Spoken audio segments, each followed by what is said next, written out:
Hi there, my name is Chelsea Worthington, and I'll be talking about the selfie today. Have you ever taken a selfie before? You'll probably relate to some of the issues we'll discuss today. The selfie was the Oxford English Dictionary's online word of the year for 2013. CNN has a section of their front page devoted to the selfie of the week. Instagram has more than 17 million selfies posted under that particular hashtag every week.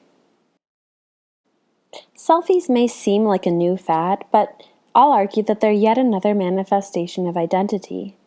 I think it's easier to take a selfie in which you can decide how identifiers are displayed than it is to explain yourself over and over again. For instance, if you break your leg, you can just post a picture and tell the story of how you broke your leg versus telling the story over and over to all of your different friends. I will set forth a critique today, not of the selfie, because that's been done a lot, but instead over reactions to this expressive act.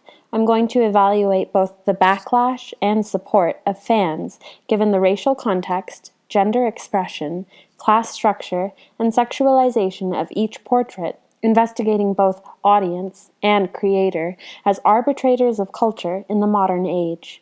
I'm going to focus on three particular photographs from Beyoncé, Kim Kardashian, and Miley Cyrus. Combined, these three women have over 54 million followers on Instagram.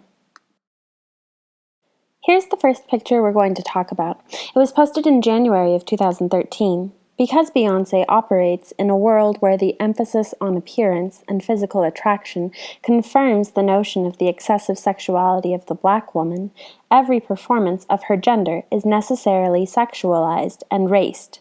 Let me back up and just explain that quote. That means that Black women have historically been hypersexualized in America. So Beyoncé is a Black woman in America, and that means that every instance of her gender is necessarily sexualized and raced. Her makeup-free selfie was a reaction to this sexualization, but it could also be seen as a reiteration of such traditional views because, let's take a look at the photograph. Beyoncé is in bed. She's covered by pristine white sheets. Her hair is askew, and her facial expression is like that of someone just waking up. About 8 months after Beyoncé posted this picture, her hit song Flawless dropped as a single, quickly rising to the top of the Billboard charts. Its lyrics include the line, "I woke up like this." Those lyrics embedded themselves into hashtags and captions for over 150,000 photographs, and one can hear children quoting the song in high school hallways across America. I highly encourage you to watch this video at home. It's called Flawless. The video shows Beyoncé and a group of young Black girls dancing and singing on a talent show. They eventually lose this competition to a group of all-white, male rockers. It also includes quotes from Chimamanda Ngozi Adichie's TED Talk about feminism. So let's talk about how race, gender, capitalism, and sexuality play into Beyoncé's original selfie and the video that followed. Beyoncé is a rich Black woman. We'll certainly get into the rich part in the next slide, but for now it is important to keep in mind that every time Beyoncé puts up a selfie, she is able to control the display of her identity as a sexualized and raced individual. In particular, it is interesting to note how Beyoncé's fabulous lifestyle creates a dialogue about capitalism. The song I mentioned earlier says, "I know when you were little girls, you dreamt of being in my world." Beyoncé understands that she is a symbol of the elite. However, her capitalist endeavors do open up a space for racial dialogue. Cornel West argues that when Black and white kids buy the same Billboard hits, the result is often a shared cultural space where some humane interaction takes place. In this way, Beyoncé's Instagram is a tool for power as much as it is an expression of power dynamics. Next, we'll be talking about Kim Kardashian. Kim Kardashian welcomed her daughter, North West, into the world on June 15, 2013.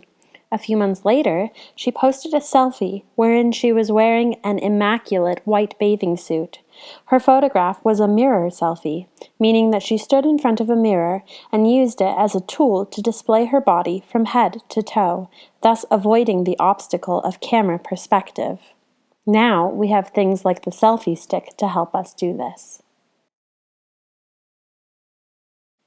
One interesting implication of this photograph is that Kim Kardashian showed the world what she saw in the mirror in an epoch where women often lose self-esteem after having babies.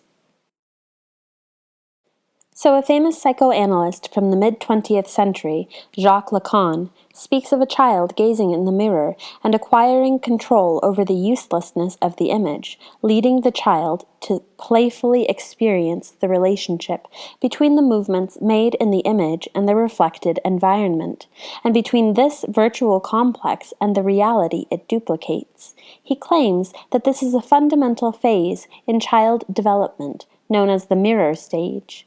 This recognition of the space between the mirror and the self leads to the child distinguishing between selfhood and the expression of self. Kim Kardashian and millions of others are revisiting this mirror stage and exploring that space between selfhood and expression through the mirror selfie. Here's President Obama using that selfie stick I was talking about earlier. In a lot of ways, Kim's life is public. Her family has a popular reality TV show, and she documents her life daily using Instagram. She constantly performs her gender, race, class, and sexuality through these photographs.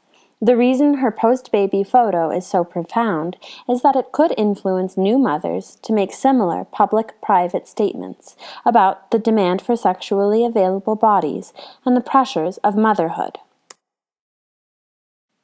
Finally, we're going to examine Miley Cyrus.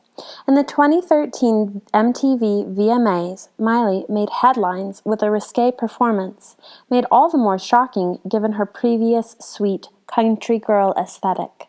In a way, her performance and the selfies that document her transformation are images that play into the American dream, or the belief of transformation and ever-new possibilities, no longer via hard work, but via the purchase of the right products. Although she is fighting the typical feminine ideal here, Miley still clearly has the right hair, the right outfit, the right accessories to make a statement. After this performance, we saw an uprising of celebrities who were worried about Miley. People claimed that she changed overnight. This false concern served as an attempt to police her sexuality. Haywood argues that this sexual policing primarily exists as a gendered process. Sexual policing serves the gender hierarchy. Those who expressed shock and concern at Miley's sexualized VMA performance clearly weren't paying attention to the young woman's aesthetic revolution, which was well documented on Instagram. Instead, they were policing her gender and sexuality. Along with Beyoncé's Flawless video, I invite you to watch Miley Cyrus's video for the song 23. In it, she pays homage to one of the most famous and beloved basketball players of all time, Michael Jordan. Here you can see she wears an outfit with the same color and jersey number Michael Jordan had when playing for the Chicago Bulls. Michael Jordan monetized his career with the introduction of the wildly popular shoe known colloquially as J's or Air Jordans. Although Miley's selfie is clearly taken by someone else, it qualifies as a self-portrait because she posted it on her own Instagram. Her face isn't shown, her feet aren't shown, her legs are open, and she's revealing her neck coyly. The picture oozes sexuality, but it is also a marketing tool. The picture is a promotion for the song I discussed in the previous slide. Miley sings about wearing Air Jordans in a club and feeling powerful and beautiful because of it. The number 23 comes to represent not only this feeling, not only the power associated with the basketball legend, but also the product. Miley's transformation proves Butler's argument that gender reality is performative, which means, quite simply, that it is only real to the extent that it is performed. Miley's performance, both on stage and through Instagram, serve to found her new approach to gender in reality. But, of course, every gender performance from a celebrity comes with a capitalist implication.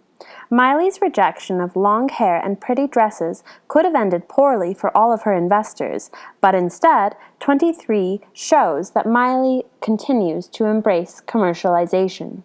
Her fans remain extremely desirable to advertisers because they are new consumers beginning to have significant disposable income, and they're developing brand loyalty that might last a lifetime.